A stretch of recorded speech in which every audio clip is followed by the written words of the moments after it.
Okay, so who was this guy? Okay, Nobel. I know nothing about him. Yeah. He was a pretty cool dude. Alfred. He was. Nobody knows much about him. Pretty much everybody's exactly like you. So remember our episode on Benjamin Franklin? Yeah. Yes. Okay. What was the word? Polymath? Yes. We said he was a polymath. Yeah.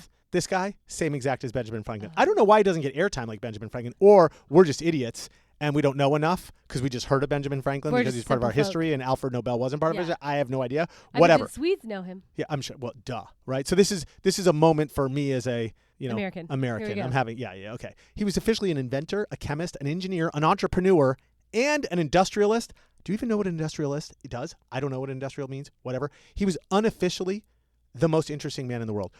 That's probably what they did. That Dos Equis commercial probably should have been about him instead of that guy. Right. Okay. Anyway, he's born in 1833 in Stockholm, Sweden, but then his family picks up and moves to St. Petersburg, Russia when he's little because his dad was also a genius engineer who landed this huge gig building weapons and mines for the Russian military. So like his dad was like a somebody. Okay. I don't know how I feel about this. Okay. If you already don't know how you feel about it, you're going to be pissed in about 5 minutes. Trust. Spoiler, this is going to not go good. Okay. Anyway, so Alfred grows up like rich AF. Bilingual, not even bilingual. What is it when you know more than two languages? Trilingual? Triangle, right? Like multilingual. No. Multilingual. We're going to call it linguist multilingual. or there's another. He speaks in tongues. Okay, let's just say that. Okay, he knows a lot. 5 languages. I think 5 languages I counted. That's how many he knew. And never went to regular school. Learned all on his own? Homeschool, just like you and your kid, dude. You might have an Alfred Nobel in your little brood. Think so, but okay, whatever. Chemistry, physics, literature, the whole nerd package. He was being taught by his mom and dad. Okay. When he was a teenager, his parents shipped him off to the United States. Didn't know that. And then finally, he ended up in Paris for more quote unquote advanced training, like super classical education. And when he was in Paris, he met a guy who actually invented nitroglycerin, like the shit they use in Dynamite. Okay. Yeah. So Alfred spends the next, umpteen years experimenting with this nitroglycerin because he's fascinated by it because of physics and chemistry. So Alfred was trying to harness nitroglycerin. And guess what he does? Blows it up. No, in 1876, he invented dynamite. Oh. Yeah. I wasn't expecting that. Yeah. Okay, No. so Nobel is the founder of Dynamite. Absolutely. TNT. Claim to fame. Huh. He patents dynamite. And then literally the whole thing blows up, like, pun intended, overnight, into this massive global empire for Alfred Nobel. Like weapons. What? I know. This took you a while to get there, right? Weapons, oils, explosives, everything. Builds like 90 factories in over 20 countries. I looked all this shit up. 350 patents. Wow. By the time he died. I feel he's like yes. Elon of the time. He's better than Elon. Well, I don't know. Right. Elon at least invented Tesla. This guy invented dynamite. Maybe. Okay. Jury's out. I don't know. But yes. They both like to make things go boom. He invented a bunch of shit. Yes. Made $1 gazillion. Gets uber famous in his life. This is an in your life kind of guy. Right. Never had any kids. Never heard of him, but okay. Never got married. No kids.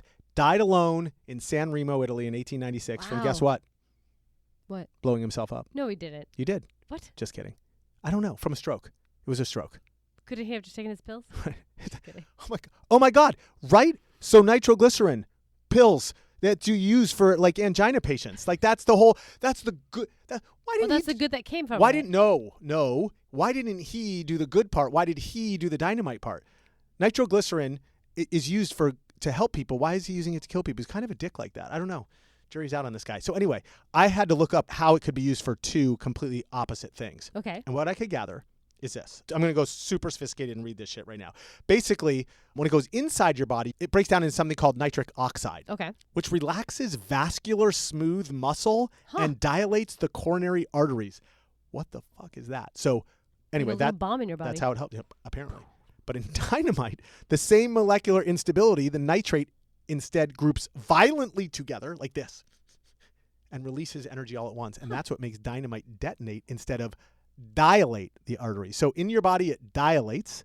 With dynamite, it detonates. Yeah. Huh. There you go. And he came up with the Peace Prize.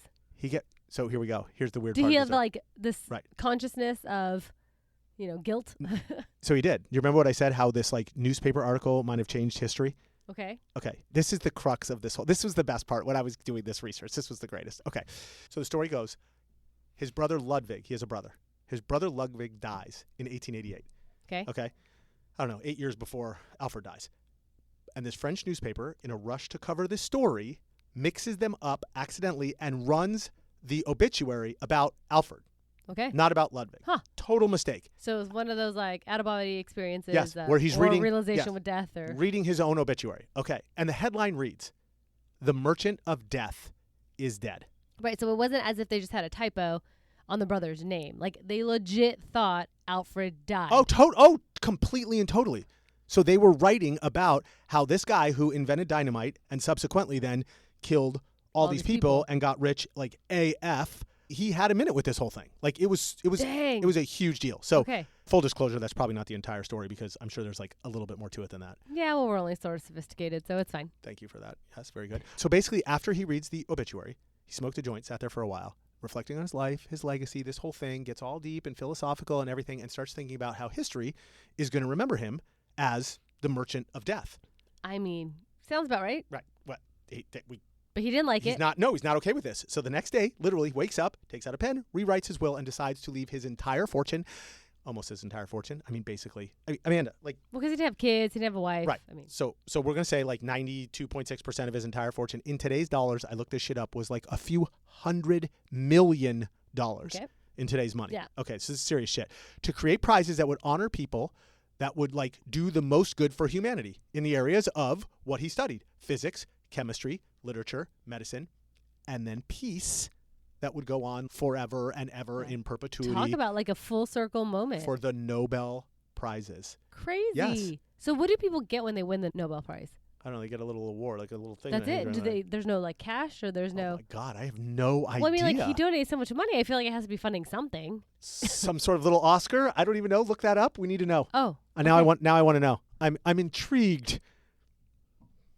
So yes, Nobel Prize winners, they get a gold medal, a personalized diploma, a gold medal, and a large cash award. It doesn't say how much. Undisclosed. 11 million Swedish kroner.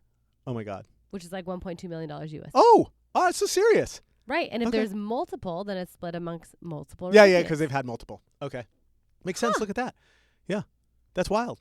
The more you know. Yeah, this whole story about Nobel is really choreobantic. It's a little chaotic. Oh my God. A little crazy. Like, who would have thought? Wild and frenzied. You're so dumb. Fine, you got it. You win. But this guy who like spent his whole life creating dynamite, blowing people up. Like I know.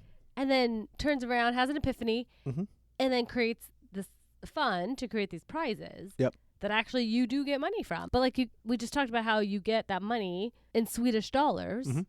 But you had mentioned only 5 of them are awarded in Sweden, but one's awarded in Norway? Yes. Why are not all 6 of them decided in Sweden?